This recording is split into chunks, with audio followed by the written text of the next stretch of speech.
Alright mga idol, so may nahuli tayong malaki dyan while nagpapakain tayo mga idol. So nakalutang pa yung feeds natin. Ito yung nahuli natin. Wow, sobrang taba na ng tilapia na to mga idol. Yan, timbangin natin kung magkano. Oops, uy, nalaglag. Oops. Wait. Grabe. Sobrang taba mga idol. Imagine mo. Diyan kalaki sa kamay ko. Yan. Ilang grams yan? 427 na siya. Yan. Ito yung mga pinakamalaki ata na nakita natin dyan na buhay mga idol. Grabe. 427 grams. Sobrang laki na ng tilapia na to. Imagine mo. Yan. Wow! Meron na tayo makukuha dito ng mga malapit-lapit o pieces 1 kilo sa ating pond. Wow! Alright, feeding tayo ng tilapia. Wow! Hello, come here mga tilapia. It's a feeding time. Wow! Very good ang babait nila. Sige, kain lang. So start na po tayo ng finisher na feeds na mga ganun.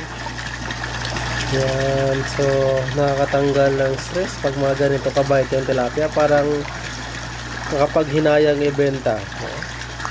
Yan, pero ganun talagang role nila, ibibenta at ulamin kasi hindi naman ito mga pet.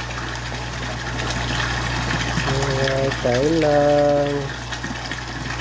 Alright mga idol, so wala na naman ulit tayong ulam. So ganyan lang, kukuha ulit tayo. Isang ganyan lang po ang ihawin po natin ngayong gabi.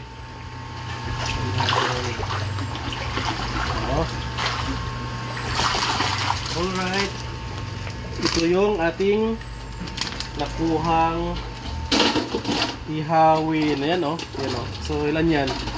2, 4, 6, 8 natin is, tingnan nyo po, ang walo natin is nasa 1.3 kilos. Yan, dahil 1 kilo yung natin, so walo 1.3 kilos, so almost mga 5 siguro ang 1 kilo natin. Yan, dagdagan siguro natin